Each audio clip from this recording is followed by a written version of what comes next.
So we need to discuss what is treatment and what is refractory, and eventually we'll discuss what do we do if whatever we did prior to that didn't work. So therapy in epilepsy refers to 4 things. One is diet. There is different diets that help to at least improve epilepsy. And one is the ketogenic diet, and there is other diets like a modified Atkins diet, and particularly in children, this ketogenic diet is quite effective. I will not discuss this in detail, but there is diets that may help. In adults, unfortunately, it's not as effective anymore. And the dietary thing is also sleep deprivation. If particularly teenagers don't like to go to bed and stay up early, this kind of sleep deprivation also deteriorates epilepsy. Then medication, which is a cornerstone and helps to cure about 2/3 of our patients, which is very effective. However, we have to make sure that the side effect profile fits to the kid or the patient. Then epilepsy surgery is an option, however, in very few patients. So to give you numbers, when we see 1,000 patients in my outpatient clinic, only 50 of them will eventually be candidates for epilepsy surgery. So that only is an option for very few patients. And then psychotherapy is very important for the children and also for the adults, because epilepsy causes a lot of social problems and behavioral problems that need to be addressed with psychotherapy and even sometimes with psychiatric medication. So treatment of epilepsy always is based on these 4 levels. So when a patient is refractory, we have several questions to answer. First, a major issue is non-epileptic seizures. It's very difficult sometimes to differentiate epileptic seizures from non-epileptic attacks. And frequently we need EEG video monitoring to really identify the non-epileptic seizures. So patients will refer to us with 4 or 5 different anti-epileptic drugs, completely intoxicated, as medically refractory, and eventually find out they don't have epilepsy at all. And the seizures that were treated with anti-epileptic medication were not epileptic seizures. They were psychogenic seizures.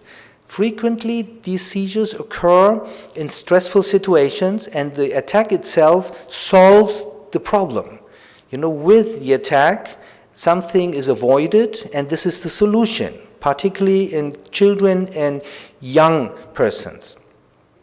Next issue is the anti-epileptic trials, were they adequate? For example, was the dose adequate, or was it just too low?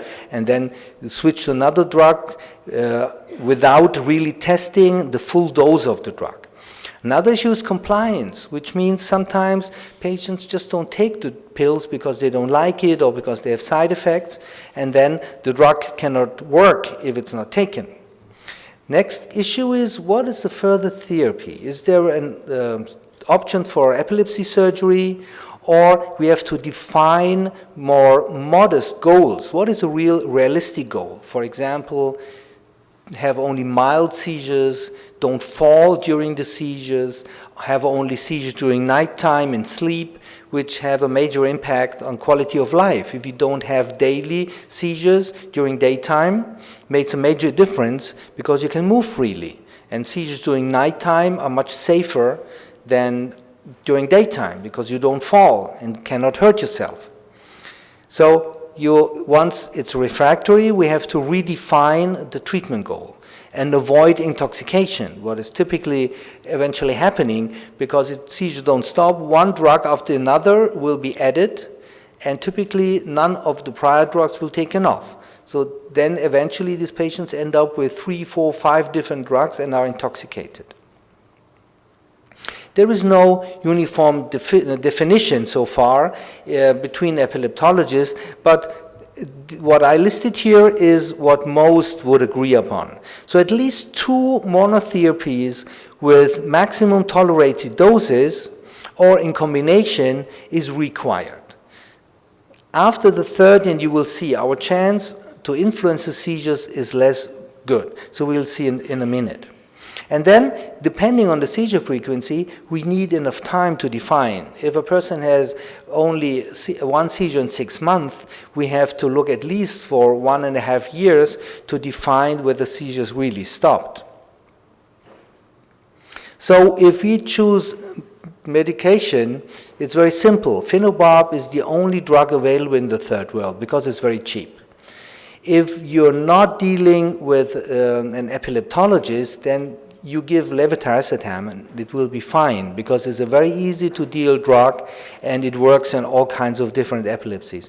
And if you feel you're an expert, then you have a lot of drugs available and it doesn't make it easier to deal with it because it's very complicated to choose one of these drugs for your patients. So if you're really not fit, you just take levetiracetam. In most cases it will work. The choice of the drug will depend how fast do we need an effect. If a person had like 2 seizures and there was 6 months in between, it's not likely that he will have the next seizure tomorrow. So we have time because some of the drugs need like 3 months to reach a maintenance level of the drug, otherwise we will have side effects. And there's other drugs who work on the second day that you give it. So if you need fast action, you choose those drugs that work on the second day.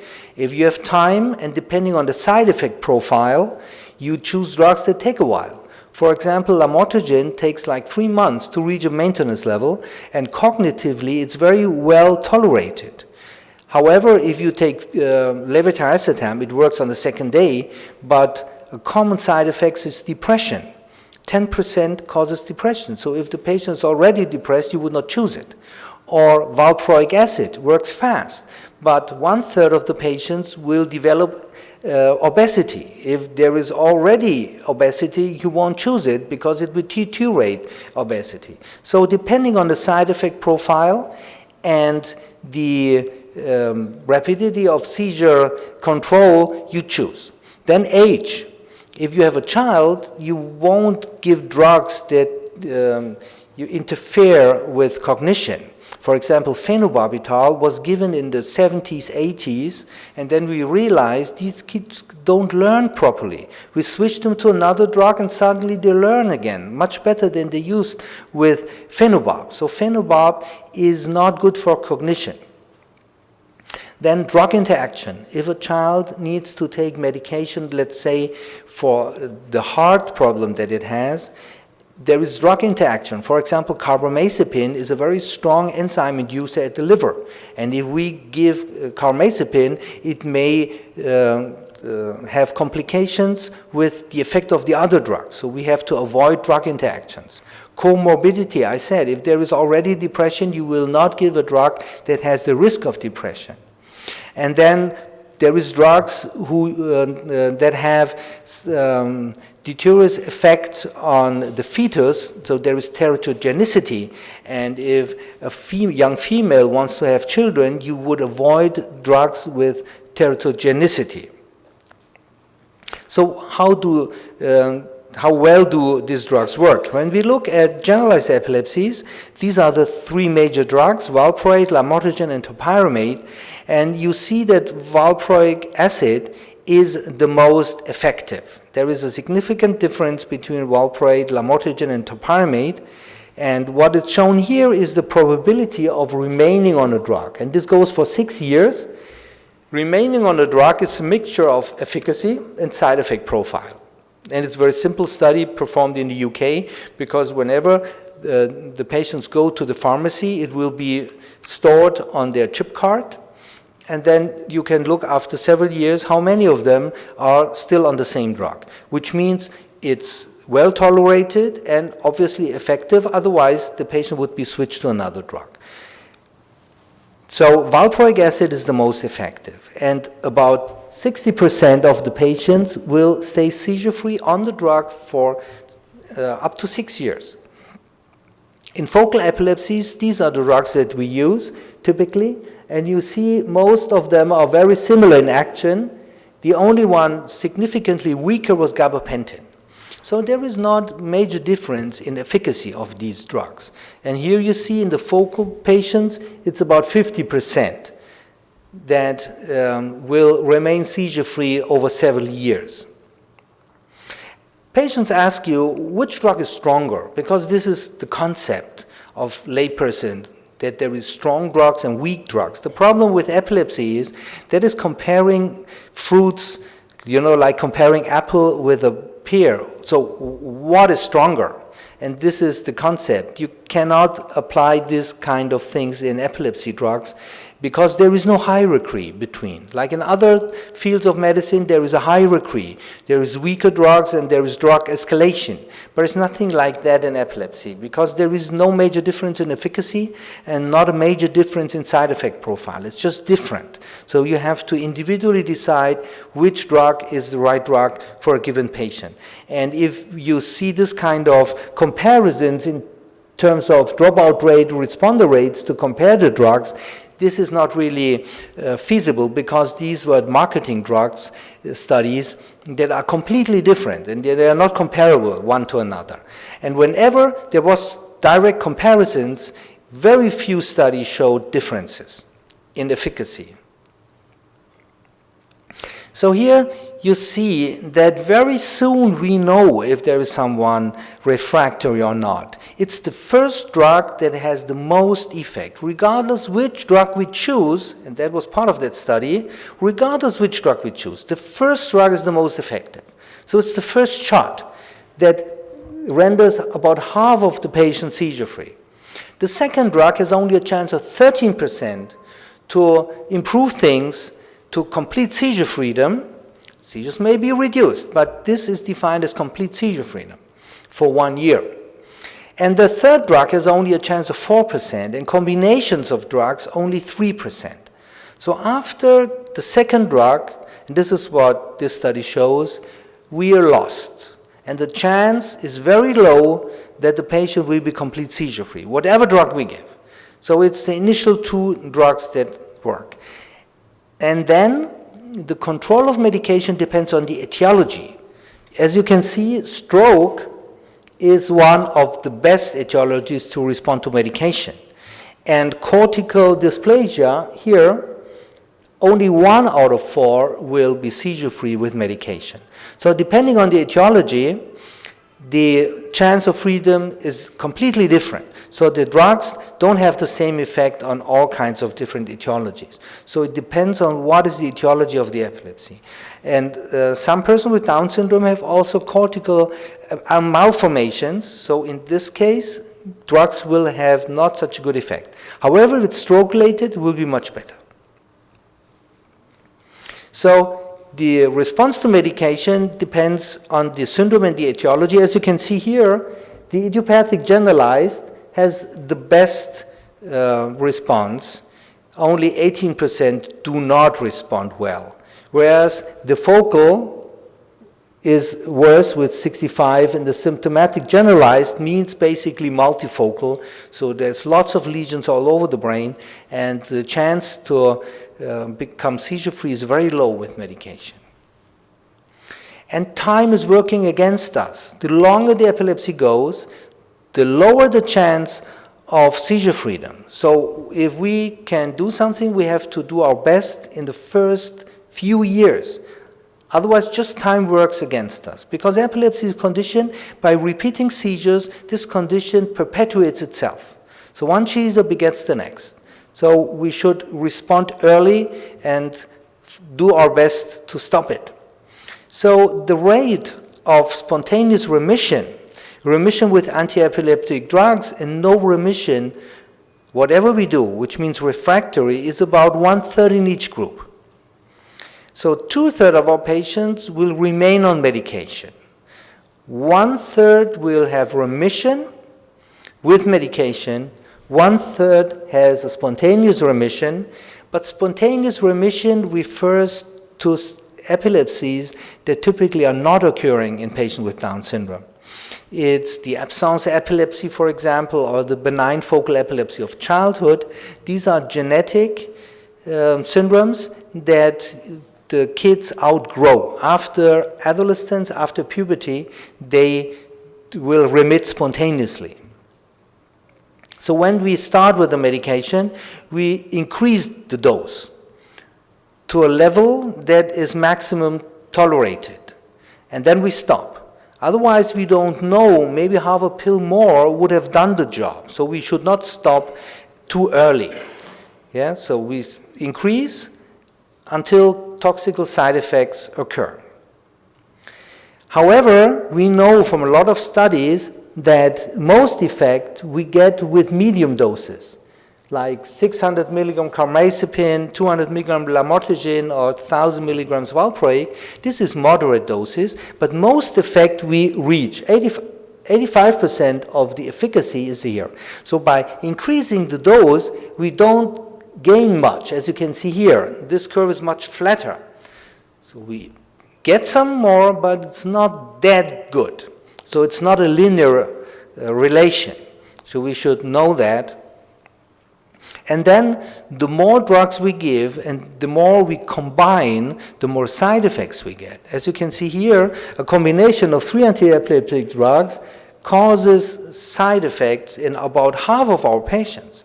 So this is not a good deal. So we need to be very aware of the side effect profile.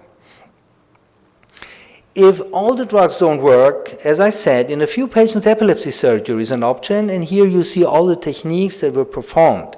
I will focus on, from now on vagal nerve stimulation and anterior thalamus stimulation, because these are the techniques that we use in our patients where the resection of the brain is not very rewarding.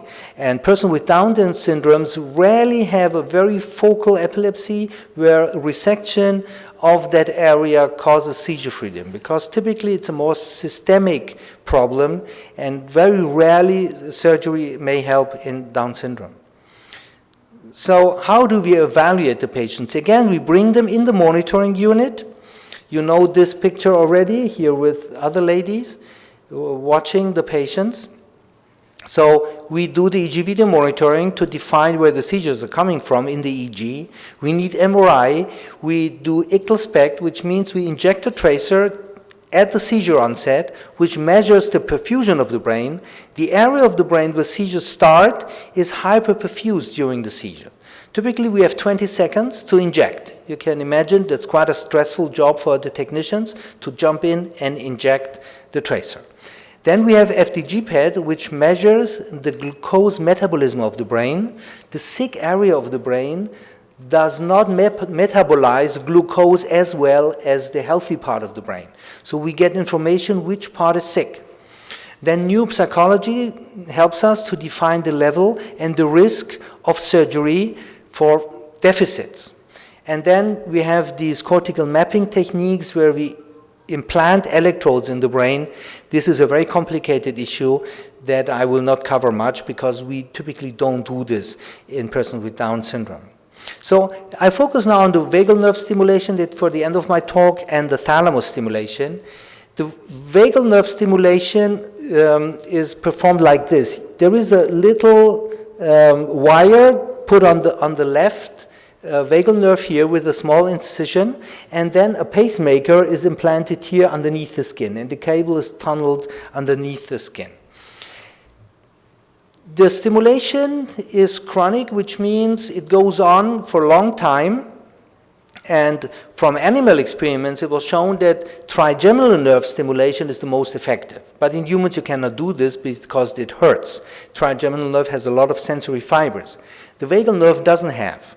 However, there is some fiber that go to the thyroid and to the throat, so patients may be a little bit hoarse when stimulation is performed, and then we know the stimulation is too strong, so we go a little bit back. But that's just about the main problem, this hoarseness, and they do sometimes like this. So it's a very simple procedure. You can do it on an outpatient basis as we do in our hospital. So, and it's not touching the brain at all. Very low morbidity with this kind of surgery. And then there is one thing that is very special. The child can itself activate stimulation with a magnet from outside. And we can program the device with a magnet from outside. And there is some kids that can stop their seizures with the magnet. As soon as they have an aura, realize it's coming, they can stop it. It's not that common, but about 10-15% of the patients can do that. Or at least families tell us that the seizure then is milder, it's not as severe, they don't fall, they don't cramp too much. So this is a special thing. You get the idea of having control. You take control about the seizures, which is very important because this is the main problem, losing control during seizures. The effect, however, is not that strong. About half of our patients, at best, benefit from the vagal nerve stimulator. Half of them don't benefit. And as you can see, we have to be patient. It takes several years for the effect to come. First year, you see it's only 22%, and then in this study, it reaches up 44% in the third year. So it's a very slow mechanism, obviously, to increase the seizure threshold. So seizures get less frequent year by year. So we tell the patients from the first place, you have to wait several years to make up your mind whether this works or not. Don't be disappointed in the first year. So now let's move to the anterior thalamus stimulation. Here we put 2 electrodes in the anterior thalamus, and you can see in this X-ray where they're implanted, and that in the front part. So it's a burr hole, and it's a stereotactic technique to calculate the target zone and place the electrodes. And with these techniques, we have an error of about 1 millimeter in the anterior thalamus. And studies have shown, animal studies, that this is the most efficacy of stimulation in the anterior thalamus in epilepsy. And then again, the cable is tunneled underneath the skin to a pacemaker, which is here on the pectoralis major region. These are the results. Here, these were patients that failed epilepsy surgery, they failed vagal nerve stimulator, and then they had the thalamus stimulator. You can see that the median was 56% seizure reduction. There was a few patients who had a deterioration, as you can see here. Improvement is downward. These are all the patients, 81. And interestingly, there were 6 patients completely seizure-free, which is very, very unusual for any kind of procedure in these patients. So thalamic stimulation is very effective, and now we need to discuss the side effect profile. This is a list you can hardly see, but there is 2 major things, which is depression and memory impairment. And depending on the level of activity and mood, the depression will not have an effect. If you are in very good mood, it's very rare to cause depression. However, if there is already a premorbid depression, it may deteriorate. So 13% of the adults have depression after thalamic stimulation, which can be taken care of with antidepressant medication, and 11% have a memory deficit, which only refers to cognitive, very high level persons. If there is a cognitive decline, you will not notice this kind of memory impairment. So these are the 2 major side effects of the thalamus stimulation. And now I want to show you a very new thing that was just marketed in the US last year.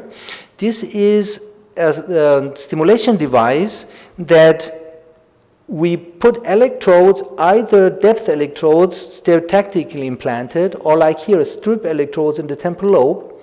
And this device identifies epileptiform discharges, is an intelligent chip, and records the EEG continuously. And whenever it realizes there is an epileptiform discharge, it stimulates. Because we know from our recordings when we stimulate that restimulation causes the seizure to stop. And it's quite effective. It was just marketed last year. Some place it in the bone. Others do the same with the thalamus stimulator, that the pacemaker is not in the bone, it's outside on the thorax. So this is a very new technique, and again you see here the results. This is deterioration, downward, and this is improvement. And you see here there's quite a proportion of patients who were completely seizure-free, and this is the median response. So these are also patients who failed a lot of other things, failed drugs, failed epilepsy surgery, failed vagal nerve stimulator, because it's more invasive we need to be cautious because these are chronically implanted electrodes and some of them get infection. We know this from the pain patients. Some patients receive these devices for chronic pain, and from there we know that the risk is about 10% that these electrodes may cause problems because of infections. Quality of life improved in these patients, and this is our ultimate goal. It's not just reducing seizures. We have to look at the quality of life, which is not necessarily dependent on the seizure frequency.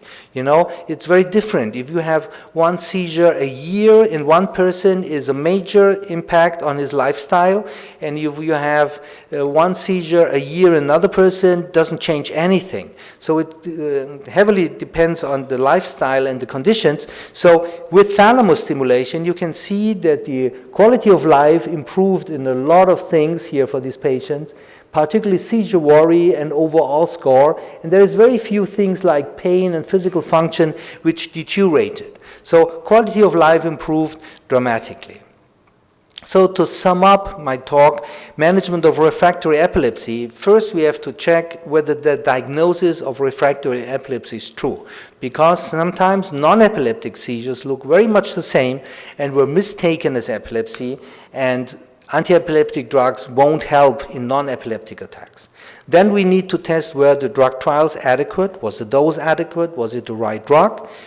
Is the drug taken? Is therapy adherence good, or is it that the side effect profile is so bad that the patient is not taking the pills, and if it's not taken, it can't work. Then we have to decide, is surgery an option? In a few patients it would help.